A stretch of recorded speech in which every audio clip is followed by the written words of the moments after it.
hari ini kita akan membuat keyakinan kelas kita. Nah, yang pertama ini bermain bersama. Ini sopan santun. Ini menjaga kebersihan, saling menghargai, duduk tertib.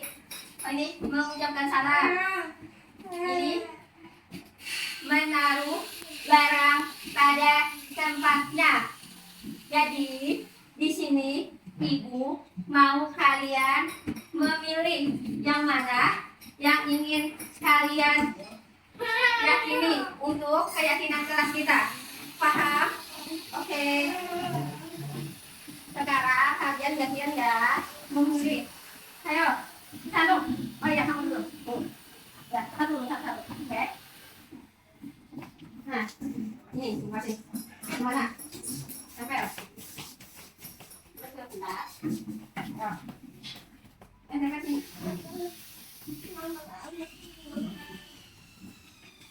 Mana lagi? Mana lagi? Coba. Cari mana aja, mana? Ini.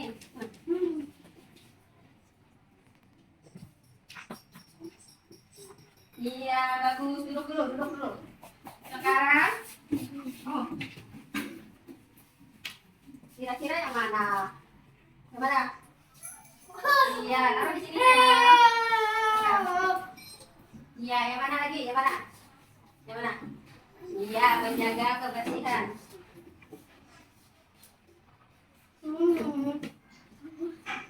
Ya, ini. Iya, bagus.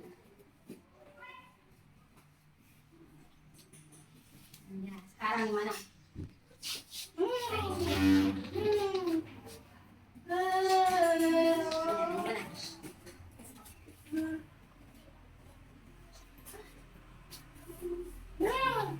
Iya, sekarang dulu. Ayo sini. Ya, kamu. Yang mana? Sini. Yang mana?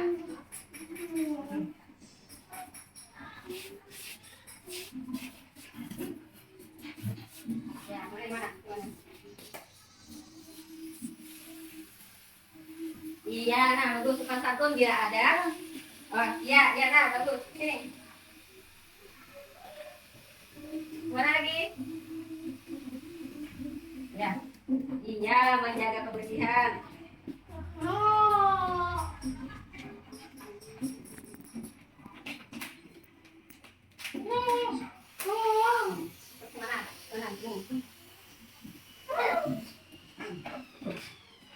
Ya, saling sini, saling menghargai, kawan semuanya, teman.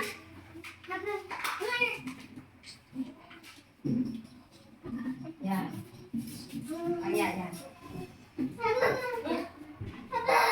Nah, dengan tertib. Iya, nah kamu. Iya. Sekarang. Ini, kalau ketemu ini, ucapkan ya salam. Nah.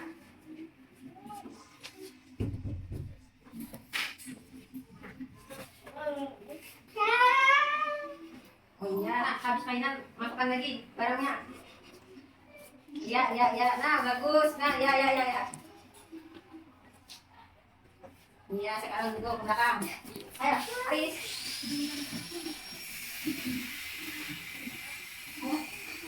Kira-kira Aris pilih yang mana? Aris, ya pilih yang mana? Oh, yang ini. Buka. Papan tangan. Nah, yang mana lagi? Yang mana? Pilih. Oh iya.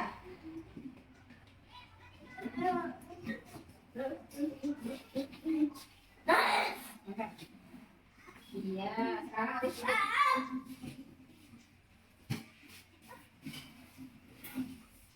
Ayo, Rizka sekarang maju. Nah, yang mana yang ingin Rizka pilih? Keyakinan kelas kita. Iya, saling menghargai ya, Rizka ya. Yang mana lagi Rizka? Ayo, nah. Oh iya, udah salam. Ya, sekarang gimana nih? Ingin. Oh ya, bermain bersama.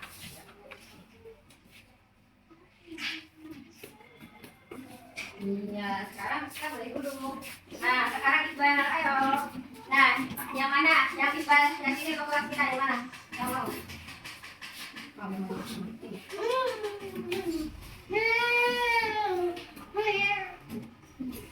Kemana Iqbal? Oh iya, menaruh barang pada tempatnya. Ya, terima kasih. Ya, duduk. Nah, di sini kita sudah memilih ya keyakinan kelas kita yang kita sepakati bersama-sama. Jadi yang kita pilih ini tadi yaitu bermain bersama, sopan santun, menjaga kebersihan, saling menghargai, tidak boleh berkelahi, duduk dengan tertib, mengucap salam dan juga menaruh barang pada tempatnya. Nah, jadi kita sepakat bersama keyakinan kelas kita yang pertama itu bermain bersama, kemudian sopan santun, ini menjaga kebersihan, kemudian kedua saling menghargai, tidak boleh berkelahi lah di kelas atau di luar, kita bersama-sama saling sayang. Kemudian duduk yang rapi. Nah, duduk yang rapi. Kalau datang ke sekolah bertemu ibu atau bapak, kita harus memberi salam. Kemudian ini apabila habis bermain, taruh barangnya setempatnya. Alamin, wassalatu wassalamu ala asyrofil anbiya'i wal mursalin sayyidina wa maulana Muhammadin wa ala alihi washabihi ajmain, amma ba'du. Alhamdulillah, segala puji bagi Allah yang telah melimpahkan rahmat dan hidayahnya sehingga kita dapat berkumpul dalam kegiatan sosialisasi budaya positif. Salawat serta salam tidak lupa kita curahkan kepada kita Nabi besar Muhammad sallallahu alaihi wasallam beserta sahabat, kerabat serta pengikut beliau jamaah. Yang kami hormati Ibu Kepala Sekolah SLB Negeri Barabai, yang kami hormati seluruh Dewan Guru SLB Negeri Barabai yang berbahagia. Langsung saja saya sebagai pembawa acara akan menyampaikan acara kita pada hari ini. Acara pertama pembukaan, acara kedua sambutan, acara yang ketiga penyampaian sosialisasi, dan acara yang keempat adalah penutup. Langsung saja kita masuk ke acara pertama yaitu pembukaan. Untuk membuka acara pagi hari ini, marilah kita membacakan surah Al-Fatihah.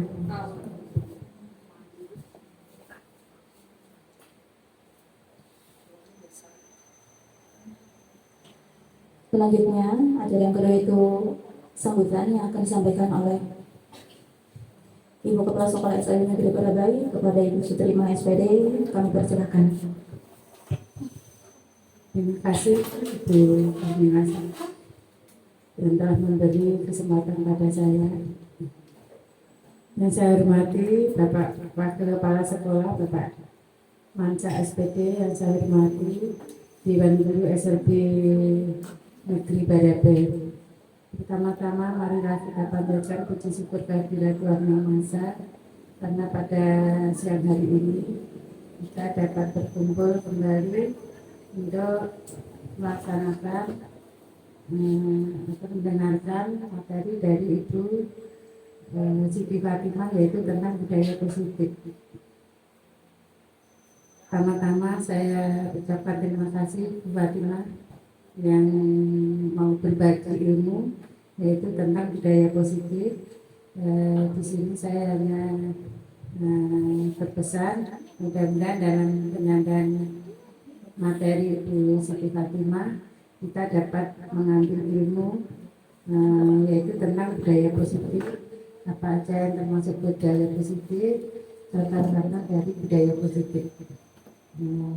Kiranya sambutan dari saya saat diri di sini bila ada salah kata maupun perbuatan, saya mohon maaf.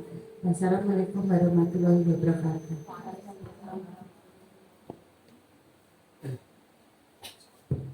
Terima kasih kepada Ibu Suprema SPD. Selanjutnya adalah penyampaian sosialisasi dari Ibu Siti Fatimah SPD kepada beliau. Kami persilahkan.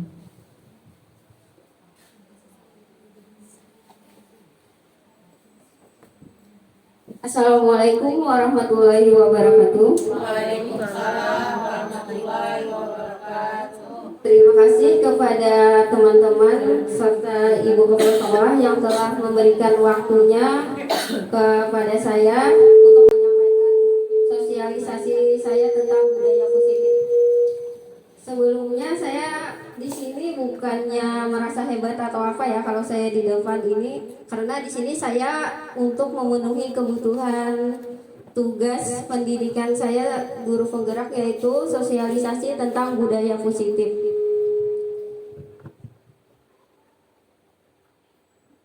Di sini ada yang tahu apa itu budaya positif? Kira-kira ada yang sudah tahu tentang budaya positif itu apa?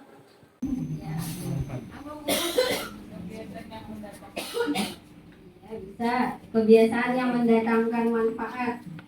Pak Iwan, kira-kira budaya positif apa Pak Iwan?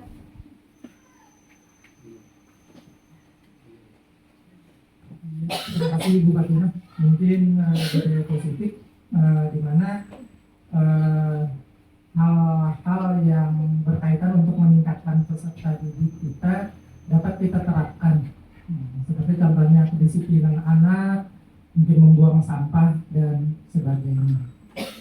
Iya, terima kasih atas penyampaian dari Pak Iwan. Iya, benar sekali, yaitu penerapan disiplin itu misalnya membuang sampah pada tempatnya, atau membiasakan kebiasaan baik ya pada anak.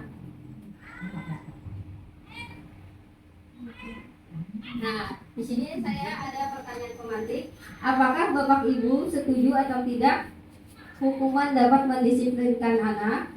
Yang kedua, pemberian hukuman dengan hasil hal positif seperti membaca atau membersihkan halaman sekolah dapat meningkatkan disiplin anak. Yang ketiga, memberi penghargaan dapat meningkatkan motivasi belajar anak. Kira-kira Bapak dan Ibu setuju tidak kalau memberikan hukuman atau memberikan hadiah, memberikan penghargaan itu kepada anak? Kira-kira setuju tidak?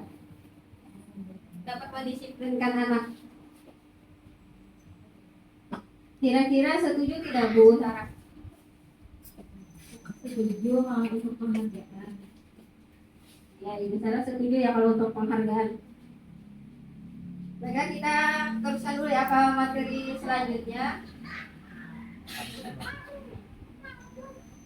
Di sini saya akan menyampaikan nanti konsep-konsep budaya positif itu. Yang pertama itu perubahan paradigma belajar, disiplin positif, motivasi perilaku manusia, kebutuhan dasar, posisi kontrol restitusi, keyakinan kelas, dan segitiga restitusi.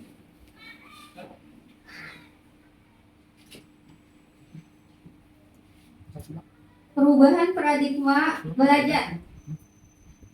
Pembelajaran paradigma baru merupakan pembelajaran yang dirancang berdasarkan prinsip pembelajaran berdiferensiasi, sehingga peserta didik berkebutuhan khusus dari tahap perkembangannya untuk mewujudkan profil pelajar Pancasila.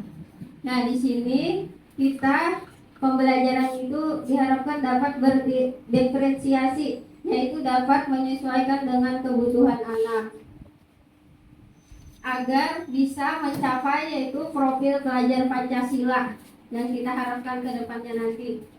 Karena menurut Ki Hajar Dewantara, pendidikan itu ialah menuntun anak dengan segala kodrat yang dimiliki anak, baik itu minat dan bakat, dan juga kodrat yaitu kodrat zaman. Artinya kita melihat apa saja yang ada di diri anak. Anak itu tidak hanya kertas kosong lalu kita coret-coret, tapi anak sudah ada gambaran-gambaran coret dari kertas itu tidak kertas kosong, artinya sudah ada bagaimana kita melihat anak itu dan bagaimana juga kita akan meningkatkan minatnya, bakatnya. Itulah tugas seorang guru, yaitu menuntun. Dalam hal perkembangan zaman juga kita harus menuntun atau mengarahkan anak. Artinya kita tidak bisa menghindar dari perkembangan zaman ini, karena perkembangan zaman ini kan terus meningkat. Jadi kita yang harus mengupgrade diri kita. Nah, di sini ada kegiatan romantik. Jadi di sini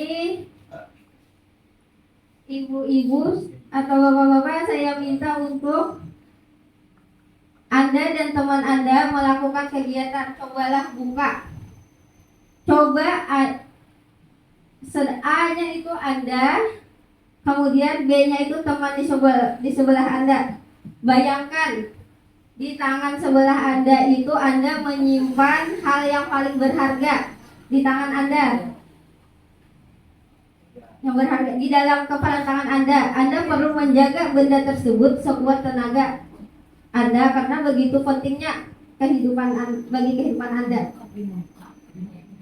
Terus rekan B di samping Anda berusaha untuk membuka kepala tangan Anda. Teman Anda boleh membujuk, menghardik, mengintimidasi, memarahi, menggoda, bahkan memberi uang agar Anda bersedia membuka kepala Anda. Kira-kira kalau barang yang berharga, Anda bersedia tidak untuk membukanya di tangan Anda? Tidak. Kira-kira kayak Kak? Kira-kira Pak Ariel?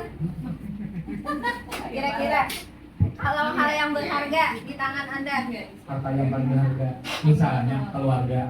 Kalau sekedar membuka, Benda yang paling berharga. kalau itu bisa berdampak baik bagi orang lain, saya buka aja. Cuma kalau itu sangat berharga bagi saya dan untuk personal saya sendiri tidak boleh diketahui orang lain, akan saya pegang kuat-kuat.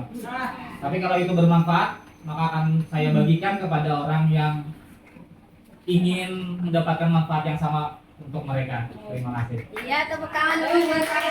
Terima kasih. Bagus sekali ya jawaban dari Pak Ariel tadi. Dimana kalau hal yang berharga itu bermanfaat untuk orang lain, artinya beliau akan membukanya. Kemudian kalau itu hal yang tidak untuk orang, mungkin tidak akan diberikan kepada orang lain. Terima kasih, jawabannya sangat baik. Di sini perubahan paradigma, stimulus respon, teori kontrol. Nah, di sini respon, stimulus respon. Kita mencoba mengubah orang lain agar berpandangan sama dengan kita. Kira-kira kita tuh berpikir ya, kalau kita tuh bisa merubah orang lain. Padahal kalau teori kontrol itu kita berusaha memahami pandangan orang lain tentang dunia. Kemudian berperilaku buruk dilihat sebagai salah satu kesalahan.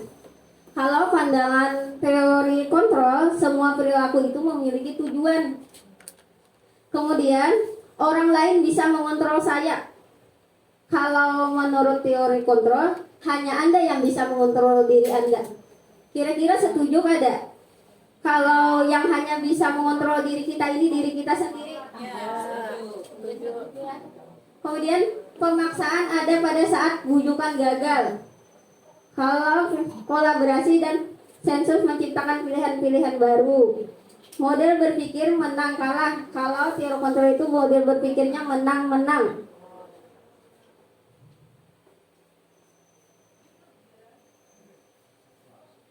Disiplin positif. Dalam budaya kita, makna kata disiplin dimaknai menjadi sesuatu yang dilakukan seseorang pada orang lain untuk mendapatkan kepatuhan. Kita cenderung menghubungkan kata disiplin dengan ketidaknyamanan. Nah, kita pasti yang namanya disiplin itu biasanya kadang-kadang kita merasa terbebani atau kada nyaman.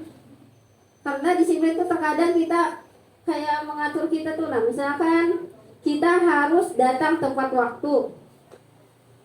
Kemudian juga yang namanya disiplin itu mungkin awalnya kita terbebani, tapi kemudian mungkin akan terbiasa karena kita sudah menanamkannya pada diri kita. Sebagai pendidik, tujuan kita adalah menciptakan anak-anak yang memiliki disiplin diri sehingga mereka bisa berperilaku dengan mengacu pada nilai-nilai kebajikan universal dan memiliki motivasi intrinsik bukan ekstrinsik. Nah, artinya disiplin ini kita menanamkan positif disiplin ini kita menanamkan agar hadirnya itu dari kesadaran diri anak, bukan karena dari luar atau paksaan ataupun karena anak diberi hukuman lalu mereka akan disiplin, bukan kan? Tapi kita harus dengan melakukan kesadaran dari diri anak itu sendiri. Disiplin positif merupakan salah satu cara penerapan disiplin yang bertujuan untuk menumbuhkan kesadaran serta memberdayakan anak untuk melakukan sesuatu tanpa paksaan, ancaman maupun hukuman. Nah, jadi disiplin positif itu kalau bisa karena penanamannya harus dari diri anak itu sendiri, bukan karena paksaan tadi.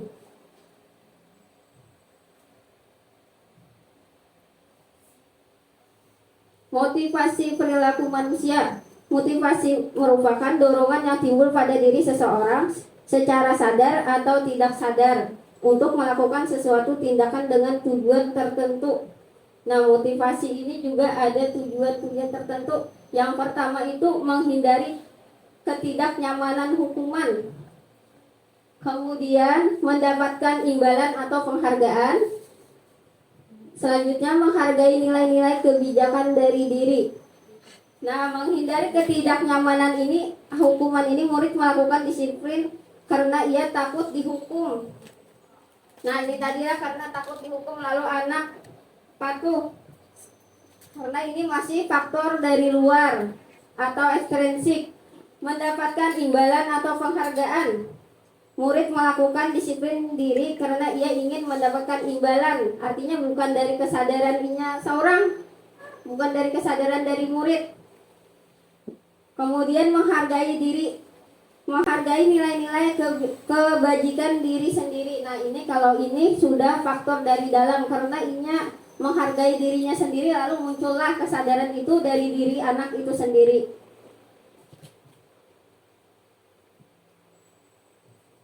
Di sini konsep disiplin dengan identitas gagal, yaitu yang pertama itu hukuman. Nah, hukuman itu mungkin identitasnya gagal karena hukuman itu menyakitkan, tidak nyaman, murid akan merasa takut, memaksa, murid menyembunyikan kesalahan. Artinya karena hukuman ini anaknya takut, jadi anak tuh bisanya berbohong, kada jujur jadinya.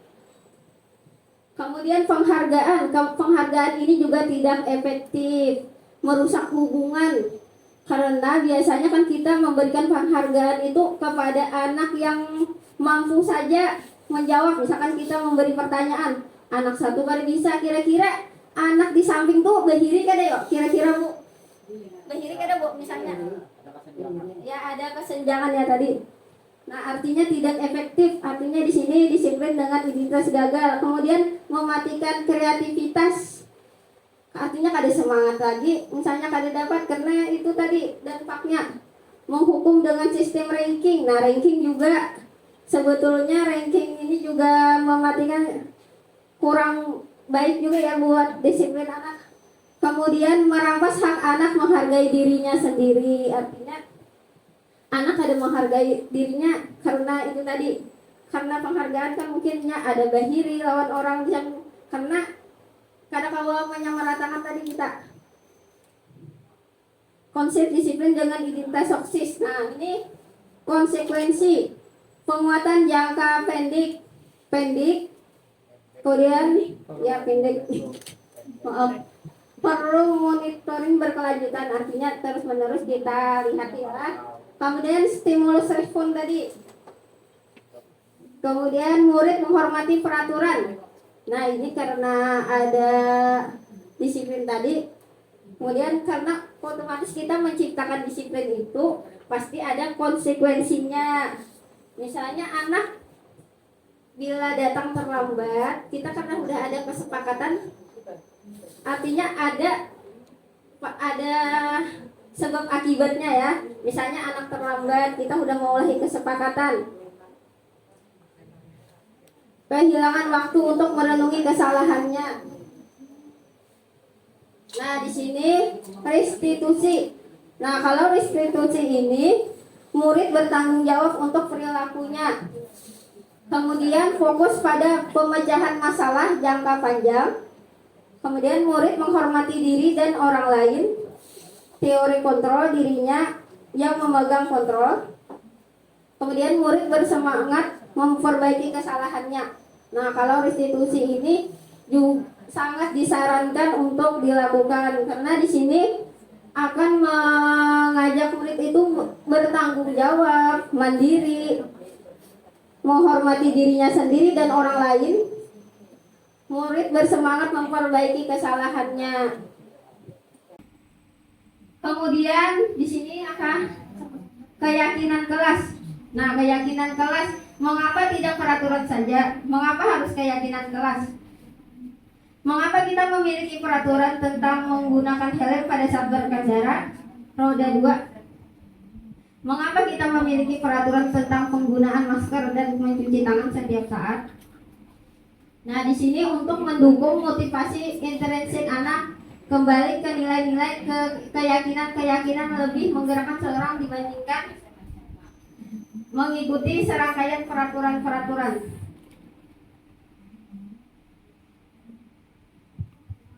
Bagaimana pembentukan keyakinan kelas?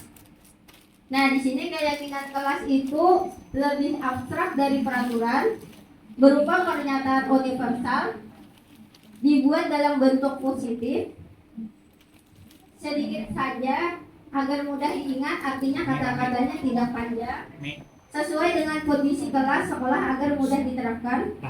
Semua warga kelas dilibatkan saat membuat keyakinan kelas.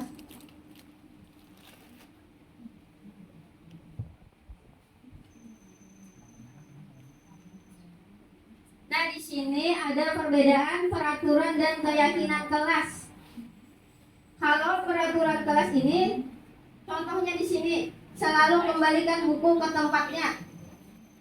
Kalau keyakinan kelas itu tanggung jawab, karena ini menggunakan bahasa universal, artinya yang keseluruhan. Contohnya itu empati, saling menghargai. Nah, kemudian dilarang mengganggu orang lain, artinya menghormati orang lain. Kalau keyakinan kelas, dilarang melakukan kekerasan, keselamatan, menghormati orang lain. Nah, di sini ada yang tahulah perbedaannya peraturan ini dengan keyakinan kelas. Kalau dari segi bahasanya ada yang tahulah. Kira-kira ada yang tahulah? Kalau peraturan itu pasti ada kata-kata di sini, dilarang mengganggu orang lain. Nah, itu kan namanya sudah peraturan tuh, dilarang. Sama dilarang melakukan kekerasan, ada kata juga dilarang. Nah, kalau keyakinan kelas ini langsung aja selalu kembalikan buku ke tempatnya. Di sini sudah ada kata universalnya, yaitu tanggung jawab. Habis itu, kalau dilarang mengganggu orang lain itu menghormati orang lain. Mengganggu ini artinya lebih mudah diingat anak dan juga dipahami. Hadir di sekolah 15 menit sebelum pembelajaran dimulai, artinya menghormati orang lain dan berkomitmen. Dilarang menggunakan narkoba pasti dilarang tuh artinya gasan apa? Gasan kesehatan. Bergantian atau menunggu giliran, artinya menghormati orang lain, jangan berdahulu. Nah, itu bahasanya. Gunakan masker. Nah, gunakan masker itu artinya menjaga kesehatan, keselamatan. Jangan berlari di kelas atau koridor, artinya keselamatan atau keamanan. Karena kalau berlari, kalau terjatuh, nah pasti kita maunya keselamatan. Kebutuhan dasar manusia. Nah, ulun hanafat di sini. Kira-kira kebutuhan dasar manusia itu apa aja itu ya, Mak? Nah, dasar Kebutuhan dasar manusia itu menurut saya seperti bertahan hidup. yang bertahan hidup itu kira-kira apa? Misalnya kita perlu makan, tempat tinggal, Iya. pangan, sandang, papan, seperti itu Bu. Iya. Terima kasih, tepuk tangan dulu buat Bu Erma. Iya, di sini kebutuhan dasar manusia itu ada 5 ya. Pertama, bertahan hidup. Kemudian kasih sayang dan rasa diterima. Dan kesenangan, kebebasan dan kekuasaan. Bertahan hidup tadi seperti kata Bu Erma tadi, artinya kita itu perlu makan, perlu rumah, perlu pakaian juga itu. Kemudian kasih sayang dan rasa diterima. Di sini ada yang tahu lah kasih sayang dan rasa diterima.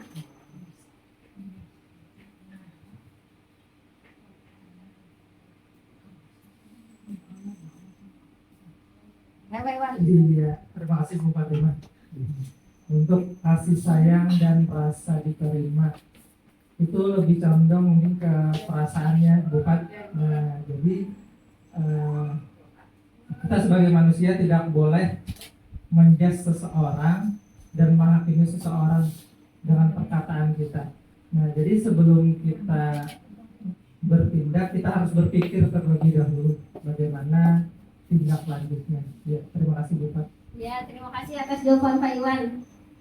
Nah, kira-kira masih semangat gak ya nih? Semangat. Nah, sekarang mau minta Ibu Erma, Bu Rahmi ke depan membantu. Ayo kita. Ayo. Sebelum kita lanjut ke materi berikutnya.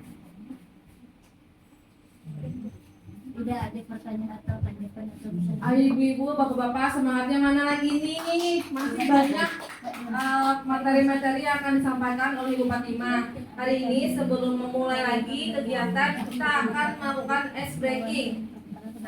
Ulun minta kepada bapak-bapak, ibu-ibu untuk berdiri semuanya. Berdiri.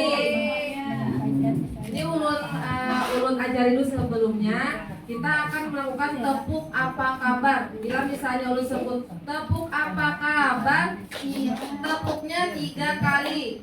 Kemudian ulun bilang sehat-sehat, tangannya gini, sehat-sehat. Tepuk lagi 3 kali. Kemudian cerdas-cerdas, tepuk lagi. Cerdas-cerdas. Tepuk apa kabar? Baik-baik. Sehat-sehat, cerdas-cerdas, ceria. Lagi Bu. Ada hafal dulu. Semangat semuanya. Lagi. 1, 2, 3. Tepuk apa kabar? Baik-baik, sehat-sehat, cerdas-cerdas, ceria. Ya. Oh ya. Bu Haida, kita sama-sama ya Bu Haida ya. Berdiri lagi Bu, duduk ya, Bapak. Ya, semangat. 1, 2, 3, putar. Tepuk apa kabar? Baik-baik, sehat-sehat, cerdas-cerdas, ceria. Baik, terima kasih banyak. Sudah semangatkah Bapak Ibu? Semangat, iya. Iya, terima kasih kepada Ibu Irma dan juga Ibu Rafi.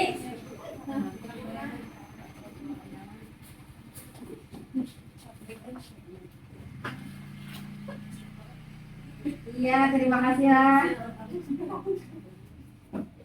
Nah, jadi di sini kita teruskan ya. Kebutuhan dasar manusia itu yang pertama bertahan hidup, kasih sayang dan rasa diterima. Kemudian kesenangan, kekuasaan dan kebebasan. Nah, di sini tadi bertahan hidup itu yaitu kita perlu makan, tempat tinggal, kesehatan, rumah. Kemudian kasih sayang dan rasa diterima, artinya kebutuhan untuk disayangi dan diterima, meliputi itu kebutuhan akan hubungan dan koneksi sosial. Artinya kita merasa jangan saurangan kita harus diterima ataupun kelompok-kelompok tertentu. Kemudian penguasaan, kebutuhan untuk mencapai suatu menjadi kompeten, menjadi terampil, diakui, didengarkan dan memiliki rasa harga diri. Artinya di sini penguasaan ini pengen seorang tuh ingin diakui, aku ini maksudnya merasa ya pengen dihargai lah. Kebebasan, kebutuhan akan kemandirian.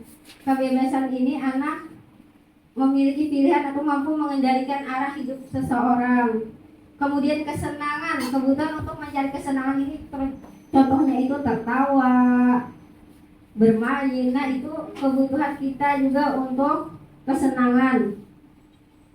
Nah, di sini ada kasus, kira-kira ibu-ibu tolong atau bapak tolong dicermati untuk kasus ini. Ada 2 kasus. Yang pertama, Doni merasa hebat karena temannya jadi takut dengan dia dan menuruti keinginan Doni. Kira-kira kebutuhannya ini apa ya? Doni merasa hebat karena temannya jadi takut. Nah, merasa hebat. Kira-kira kebutuhannya ini apa?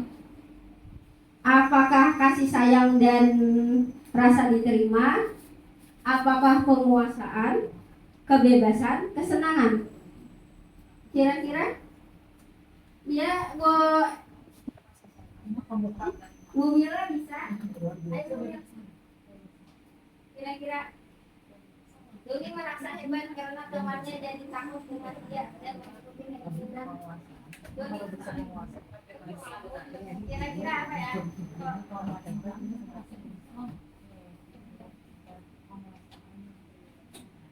Ayo, kira-kira apa ya?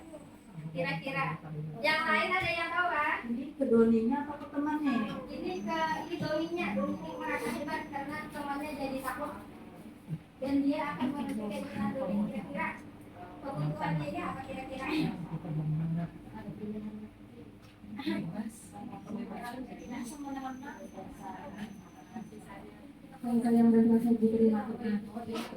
Menjawab, Ibu Mila menjawab kasih sayang dan rasa diterima. Kira-kira Ibu Haida? Ya, Ibu Haida penguasaan. Kemudian yang lain kepada Pak Mansah. Kira-kira kalian pilih apa? Iya, betul sekali kata Pak Mansah dan Ibu Haida. Jadi di sini Doni merasa hebat karena temannya jadi takut dan dia ingin menuruti keinginan. Nah, di sini kebutuhan dasar Doni itu adalah penguasaan. Kemudian untuk kasus kedua, pada waktu di kelas Doni melamun, tidak memperhatikan pembelajaran. Ia hanya mencoret-coret buku tanpa ada makna. Kira-kira kebutuhan Doni ini apa? Ayo kan Bapak, salahkan Bapak. Kira-kira apa, Bu? Semangat.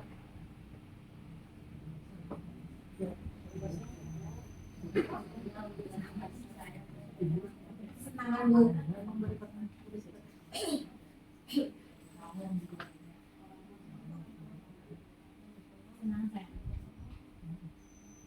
Kira-kira Ibu Ramli apa?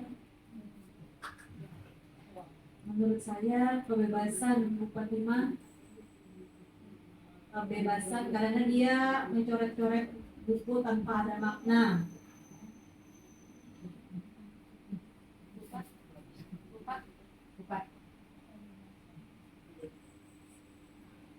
Iya, di sini pada waktu di kelas Doni melamun, tidak memperhatikan pembelajaran. Ia hanya mencoret-coret buku tanpa ada makna. Ya, di sini kebutuhan Doni ini adalah kebebasan karena anak mungkin saja anak merasa bosan. Jadi anak merasa ya kebebasan. Kira-kira di sini ada yang mau bertanya kah? Atau ada bertanya atau yang dari kita pemaparan sebelumnya tadi? Ya, terima kasih kepada Ibu Siti Fatimah sebagai CGP hari ini tentang pembelajaran tentang meriot apa tadi pemberian hadiah positif dan ya itu misalnya misalnya di suatu sekolahan ada terjadi misalnya di sekolah di kelas 1 misalnya kan masing-masing ada wali kelas masing-masing. Misalnya kenaikan kelas ada yang memberi hadiah kepada siswanya. Saya takutkan itu kalau nanti naik ke kelas 2 misalnya wali kelasnya nggak punya apa-apa, nggak bisa kasih apa-apa, itu apakah berpengaruh ke naik kelasnya? Itu saya minta pemasukan, minta pemberian pendapat pemasukan, apakah itu membaikkan atau memajukan atau menjadikan, takutnya tuh kalau anaknya nanti atau orang tuanya sudah di kelas ini nggak dapat apa-apa lagi. Itu apakah harus disampaikan kepada diberi apa itu seharusnya itu dirapatkankah, dikonsultasikankah dulu? Nah itu saya minta. Terima kasih. Iya, pertanyaan dari Ibu Jana baik sekali ya. Di sini saya akan menjawab. Artinya di sini kalau pemberian penghargaan itu tadi kita kembali ke sini ya.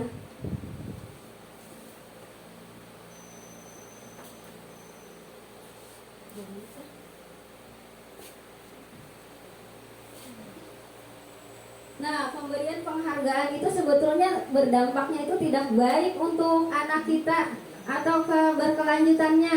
Karena itu mungkin saja kan seperti cerita Ibu Janah tadi, mungkin ada wali kelasnya memberikan hadiah, kemungkinan naik ke kelas 2 atau ke kelas, contohnya saja ke kelas saya ya misalnya, mungkin saya tidak akan memberikan penghargaan kepada anak tersebut.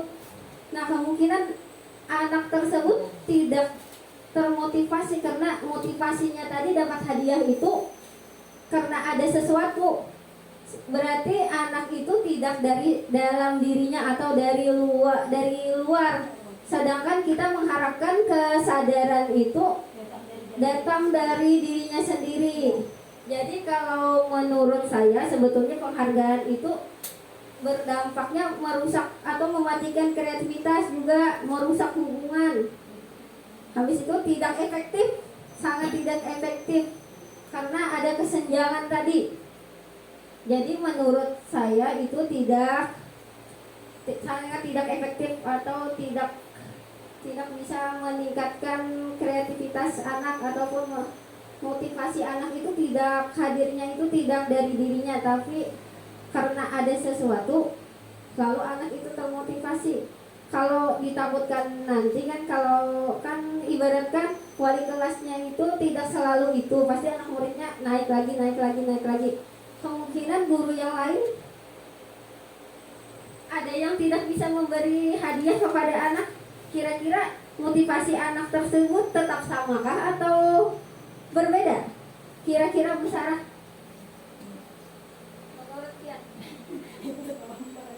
Biasanya kalau anak-anak memang termotivasi untuk hadiah, jadi biasanya ingat dia kemarin kan dapat hadiah.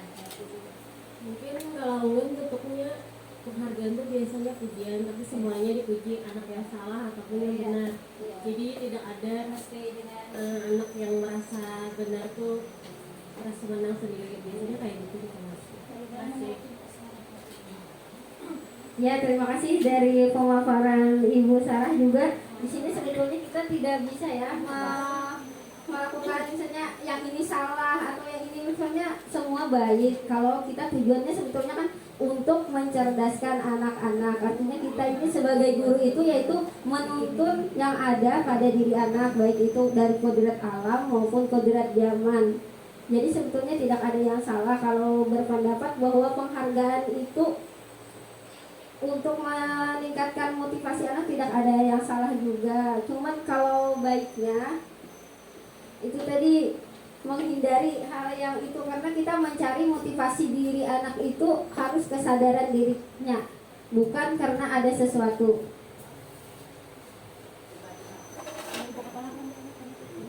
Ayo Bu.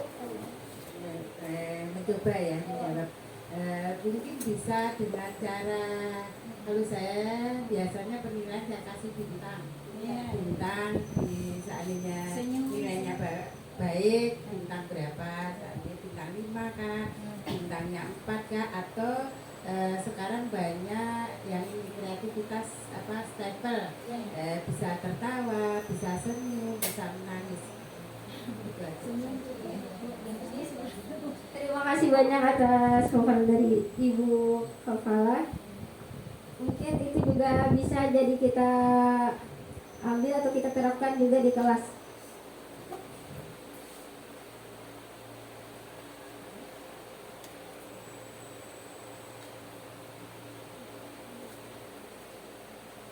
Nah, kita kembali lagi lah ke kebutuhan dasar manusia.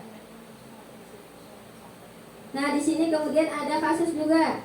Di sini Dinda, seorang anak kelas 3, begitu tiba di rumah sepulang dari sekolah, menangis dan mengadu pada ibunya bahwa dia benci pada Ibu Rani. Gurunya, menurut Anda kebutuhan apa yang berusaha dipenuhi oleh Dinda jika jawaban seperti ini? Nah, kira-kira jika Dindanya itu ditakuni mamanya kayak ini. Nah, ibu guru bilang aku tidak boleh bersenandung waktu mengerjakan tugas. Katanya kelas harus tenang, tidak ada suara, kan gak seru jadinya. Kemudian ibu guru tidak menyapaku hari ini, padahal aku pakai jepit rambut baru. Aku bosan, masa belajarnya cuma gitu-gitu aja, dengerin ibu guru aja.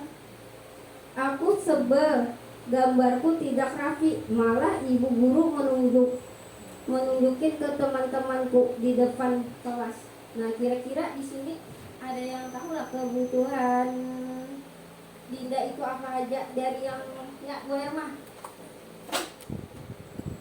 Saya mencoba ya Bu. Dari kasus ini menurut saya kebutuhannya adalah kasih sayang. Kemudian yang kedua,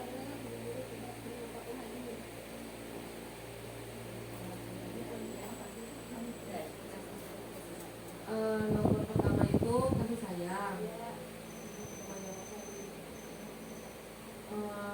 Nomor 2 ini sepertinya kasih sayang juga Bu.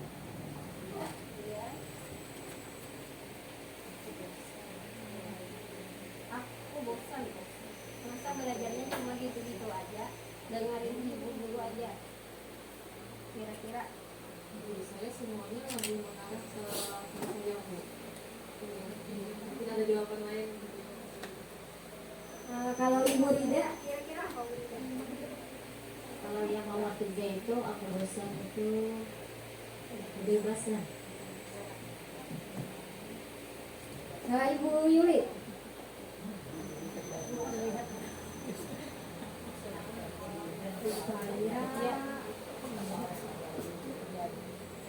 Kasih sayang. nah kita lihat lah jawabannya lah. Kebutuhannya apa? Nah, di sini ibu guru bilang aku tidak boleh bersenandung sewaktu mengerjakan tugas, katanya. Kelas harus tenang, tidak ada suara, kan gak seru jadinya. Nah, ada serunya. Kira-kira apa? Iya, kesenangan. Kemudian ibu guru tidak menyapaku hari ini, padahal aku pakai jepit iya, kasih sayang dan rasa diterima. Kemudian aku bosan. Kira-kira kan sudah kelihatan lah. Iya, kalau aku sebel, gambarku tidak rapi, artinya ini hendak diakui. Nah, dari sini kita udah melihat bahwa anak ini ingin diakui, akunnya dihargai. Artinya penguasaan. Tapi terima kasih atas jawaban-jawabannya. Nah, di sini akan yaitu posisi kontrol restitusi. Nah, yang pertama itu penghukum, pembuat terasa bersalah, teman, pemantau, manajer. Nah, sebagai guru kira-kira ada di posisi mana saat ini? Nah, posisi 5 kontrol. Di sini mau menjelaskan dulu lah. Penghukum. Seorang penghukum bisa menggunakan hukuman fisik maupun verbal. Kemudian membuat merasa bersalah. Pada posisi ini biasanya guru akan bersuara lebih lembut. Contohnya aja, ibu sangat kecewa sekali. Nah, kemudian sebagai teman, ayolah, ya sudah, kali ini tidak apa-apa, ayo ingat, tidak. Nah, itu artinya sebagai teman. Kemudian pemantau, ini artinya mengawasi. Pada saat mengawasi, kita bertanggung jawab atas perilaku orang yang kita awasi. Fungsi pemantau ini berdasarkan peraturan dan konsekuensinya. Kemudian manajer, posisi terakhir ini adalah posisi di mana guru berbuat sesuatu bersama dengan murid, mempersilahkan murid bertanggung jawab atas perilakunya. Nah, kira-kira posisi kontrol kita saat ini yang sering kita lakukan itu sebagai apa kira-kira? Bu Maisa, kira-kira posisi kontrol biasanya?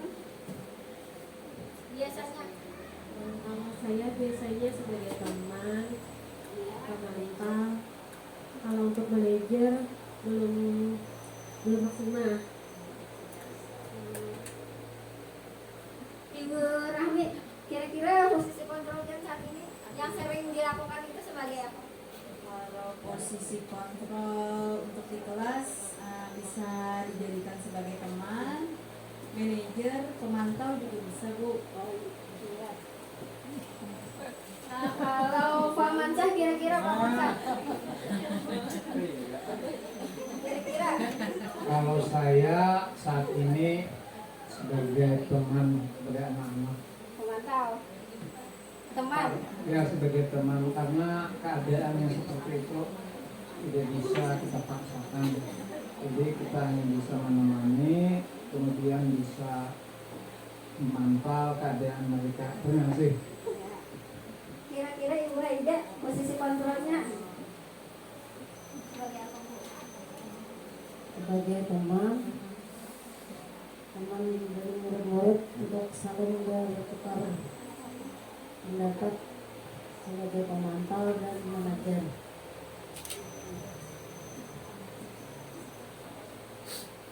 Nah, di sini tadi penghukum bisa menggunakan hukuman fisik atau maupun verbal. Orang-orang yang menjalani posisi penghukum senantiasa mengatakan bahwa sekolah memerlukan sistem atau alat yang dapat menekan murid lebih dalam lagi.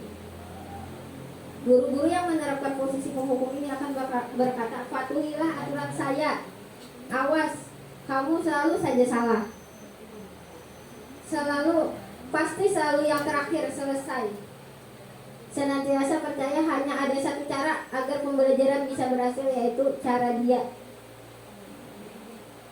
Kemudian membuat merasa bersalah. Di sini contohnya merasa bersalah itu, ibu sangat kecewa sekali dengan kamu. Berapa kali kamu harus memberitahu kamu atau di posisi ini murid akan memiliki penilaian diri yang buruk tentang diri mereka. Murid merasa tidak berharga dan telah mengecewakan orang lain. Artinya karena gurunya merasa, ibu merasa bersalah. Nah, jadi anak tuh merasa bersalah lawan guru. Artinya anak menjadi merasa kecewa, tidak berharga. Teman, guru pada posisi ini, yaitu guru itu sebagai teman. Artinya lawan murid kok, jar guru, ayo nah, kita nah. Ya sudah, tidak apa-apa aja. Lain kali, nah itu sebagai teman. Murid di sini merasa dikecewakan dan tidak mau lagi berusaha. Hal lain yang mungkin timbul adalah murid hanya akan bertindak untuk guru tertentu. Artinya karena kita sering mendapati anak lah, misalnya anak itu lawan guru-guru itunya hanya karena posisinya tadi kita sebagai teman. Lawan orang lainnya kadang mau menuruti.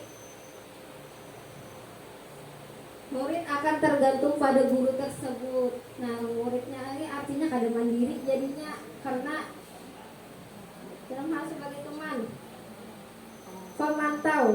Pemantau berarti mengawasi. Pada saat ini mengawasi kita bertanggung jawab atas perilaku orang. Kita diawasi artinya kayak tadi anaknya kada disiplin lah. Artinya memahami peraturan tadi. Karena kita posisi kita memantau, kita melihat pasti ada konsekuensinya. Ini berbeda terus. Nah, kalau yang terakhir ini mungkin tanpa kita sadari sebetulnya kita sudah menerapkan posisi manajer ini sebetulnya. cuma tanpa kita sadari. Dan saya pun juga baru juga mengetahui ini. Jadi kita belajar sama-sama lah. Pada posisi terakhir manajer adalah posisi di mana guru membuat sesuatu bersama dengan murid, mempersilahkan murid mempertanggungjawabkan perilakunya, mendukung murid agar dapat menemukan solusi atas permasalahannya sendiri. Seorang manajer lebih memiliki keterampilan di posisi teman maupun pemantau. Dengan demikian bisa jadi sewaktu-waktu tertentu kembali pada kedua sisi.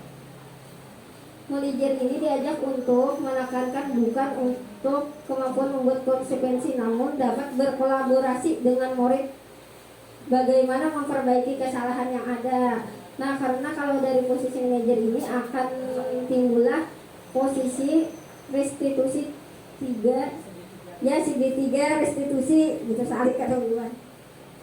Contoh penerapan 5 posisi kontrol ini, penghukum. Ini contohnya tadi lah kasus peserta didik tidak memakai atribut lengkap saat upacara bendera. Nah, di sini tadi kalau penghukum patuhi aturan sekolah lalu berdiri di depan barisan, artinya kan dihukum anak jika ada mematuhi aturan tadi. Kemudian membuat rasa bersalah. Berkali-kali bu guru harus memberitahu kamu, bu guru kecewa sama kamu. Artinya anak nih merasa kecewa karena merasa membuat kayak kita tuh mau olah anak itu merasa bersalah. Kemudian sebagai teman, ayolah tertib, buat bu guru bangga. Kali ini tidak apa-apa kamu salah. Nah, ayolah, artinya anak itu kayak kita, udah kayak kawan. Kemudian pemantau, kamu sudah melanggar apa peraturan dan konsekuensinya. Artinya ada peraturan pasti ada konsekuensinya. Kemudian manajer, apa kamu tahu kesalahanmu? Kira-kira bagaimana kamu akan memperbaiki kesalahan ini? Artinya guru dengan murid akan berkolaborasi untuk memecahkan masalah. Nah, di sini segitiga restitusi. Segitiga restitusi merupakan sesuatu proses dialog yang dijalankan guru atau orang tua agar dapat menghasilkan murid yang mandiri dan bertanggung jawab. Jadi dari segitiga restitusi ini diharapkan murid itu dapat mandiri dan bertanggung jawab. Tahapan segitiga restitusi itu yang pertama menstabilkan identitas. Yang pertama itu berbuat salah tidak apa-apa. Tidak ada manusia yang sempurna. Kita bisa menyelesaikan masalah. Kemudian validasi tindakan yang salah. Kamu pasti punya alasan mengapa kamu melakukan itu. Kamu boleh mempertahankan sikap ini, tetapi kamu menambah sikap yang baru lagi. Menanyakan keyakinan kelas. Apa kita percaya sebagai kelas atau keluarga? Kamu mau menjadi orang yang seperti apa? Kira-kira menanyakan keyakinan kelas itu kita sudah membuat tadi kesepakatan bersama. Artinya mentaati aturan, disiplin.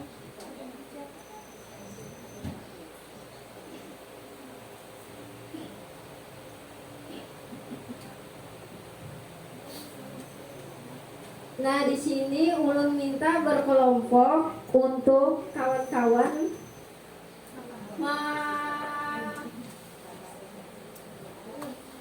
mempraktekkan restitusi segitiga ini.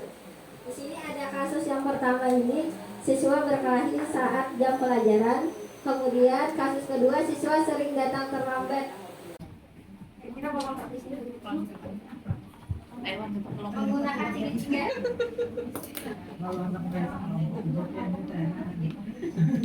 Ada yang mempraktekkan.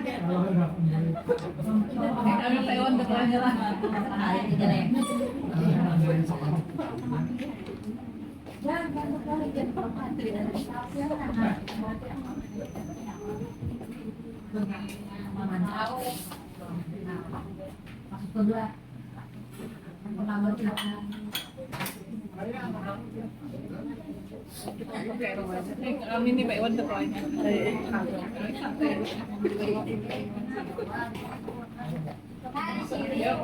Ada yang jadi mungkin, ada yang jadi guru. Nah, dari kasus ini kan siswa berkelahi saat jam pelajaran pertama. Kasus kedua, siswa sering datang terlambat ke sekolah. Nah, bagaimana penerapan kita segitiga restitusi? Ulun beri waktunya 5 menit lah untuk menyiapkan.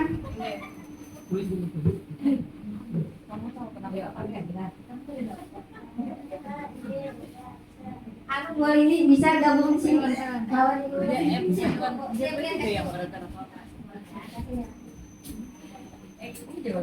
Oh bisa, kayaknya siapa yang jadi muridnya? Itu bisa kayaknya yang pertama itu. Jadi murid. Salah di Instagram identitas.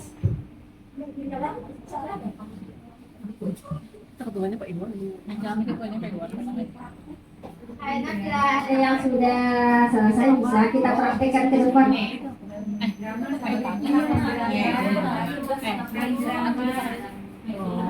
Situ ketuanya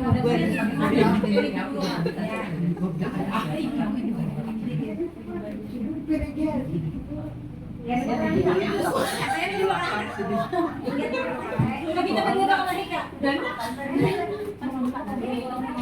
Mama ini praktek aja. ada apa-apa mau dijawab aja.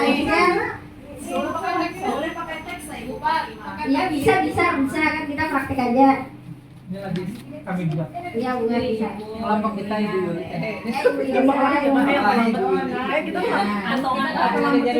Ada kita terlambat ya. Ini siswa sering datang terlambat ke sekolah. Ibu Yuli lancar terlambat. Ibu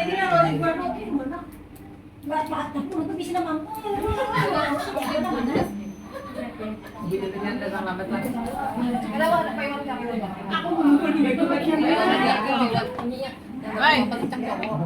Masalahnya tuh kayak ambilan dan siapa?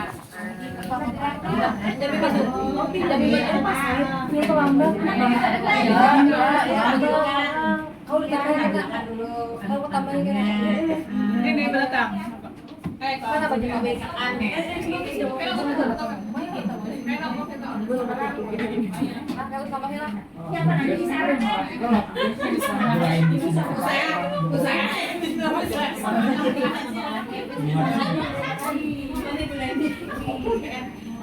Aku tak dulu kok tahu.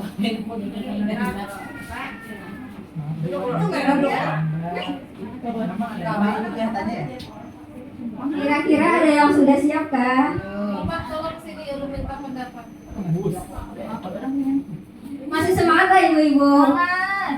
Semangat. Ibu-ibu, bapak-bapak juga. Belum tambahin lagi. Iya, ya, boleh.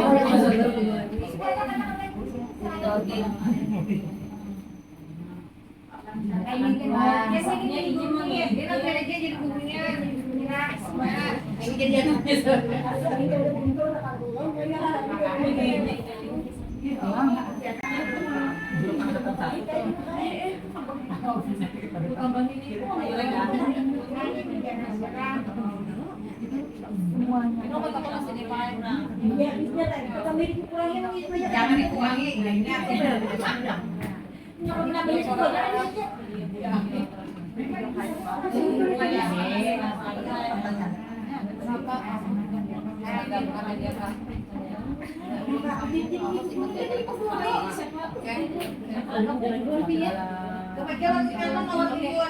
Sudah, kami siap lagi. Ya, kelompok. Matahari. Kelompok matahari.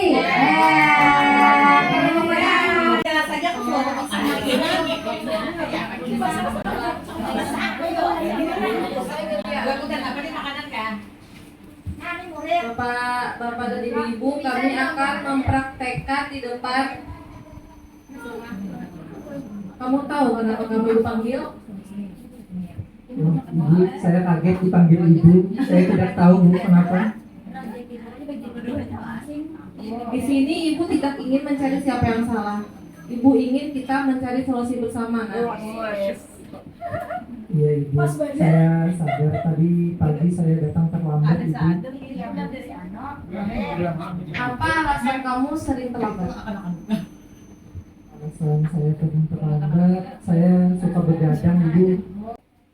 Kapan kamu akan melakukan perbaikan? Mungkin di sini Ibu bisa memberikan solusi dulu bagi saya yang sedang galau ini. Bagaimana cara saya menenangkan diri saya? Karena setiap malam mungkin tetangga pada terganggu dan merasa gaduh Ibu, karena sering sekali duduk-duduk gitu Ibu di Saran ibu sebagai guru, kamu sering-sering ibadah, sholat 5 waktu, minta doa sama Pak Ustadz, sama orang tua. Baik, kembali ke permasalahan kamu tadi, nak. Kamu tidak menggunakan seragam, kamu datang terlambat. Apa kamu bersedia untuk memperbaikinya? Ya, saya akan mencoba untuk memperbaiki saya Ibu. Mulai kapan? Mulai saat Ibu berbicara sekarang. Baik, kalau begitu, sekarang kamu boleh kembali ke kelas. Terima kasih Ibu. Kira-kira kelompok bintang sudah siap?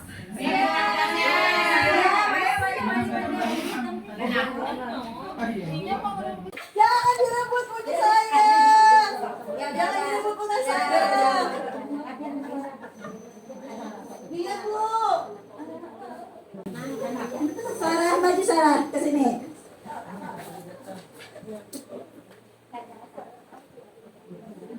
Sarah, tahu nggak kamu?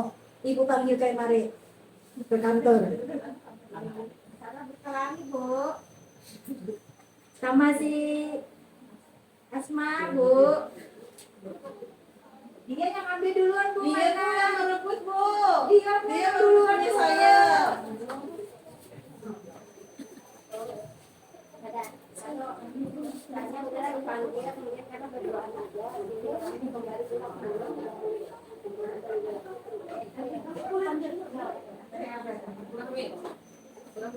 Rahmi duduk dulu ke kursi. Ya.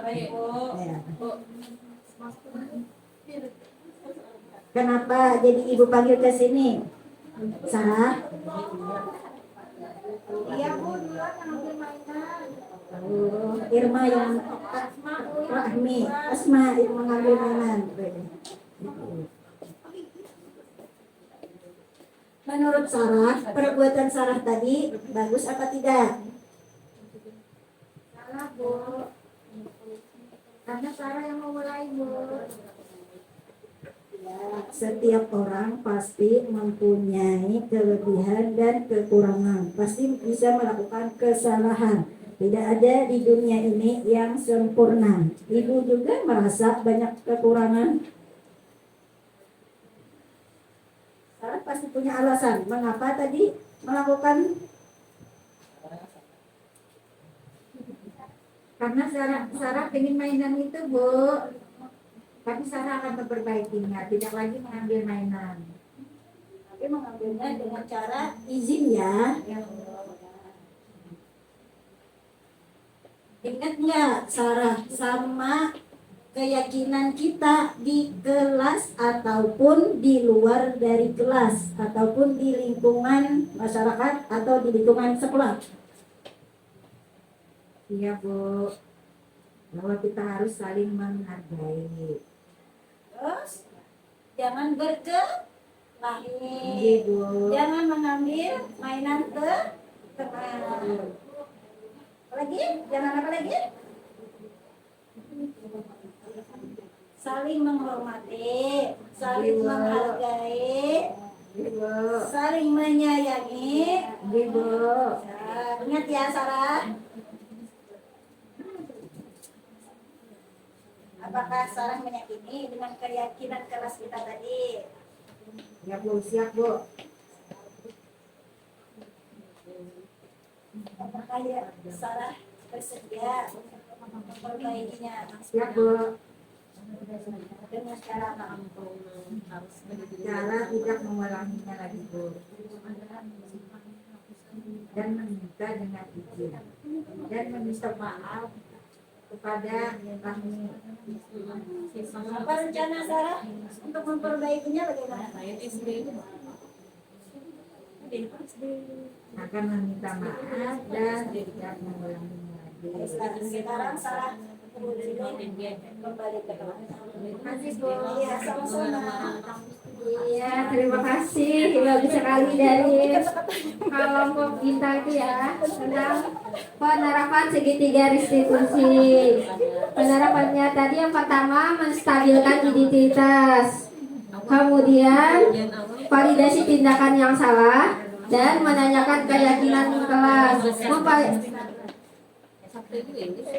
Nah, mungkin itu saja yang dapat saya sampaikan. Apabila salah hilaf, saya mohon maaf.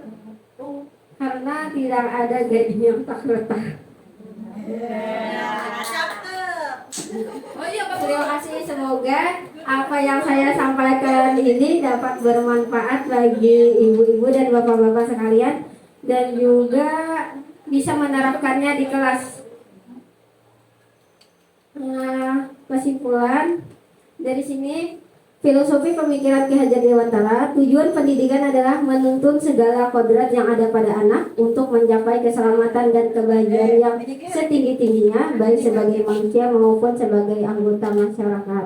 Semoga apa yang saya sampaikan tadi dapat diterapkan kepada peserta didik kita dan juga diterapkan di lingkungan sekolah kita. Mungkin itu saja yang dapat saya sampaikan. Wassalamualaikum warahmatullahi wabarakatuh. Waalaikumsalam warahmatullahi wabarakatuh. Mudah-mudahan semua pemaparan yang diberikan Ibu Siti Fatimah dapat bermanfaat dan dapat kita terapkan dalam pembelajaran kita di sekolah. Amin. Alhamdulillah. Acara selanjutnya adalah penutup. Marilah kita tutup dengan mengucapkan alhamdulillah. Saya selaku pembawa acara, mohon maaf ada salah kata. Assalamualaikum warahmatullahi wabarakatuh.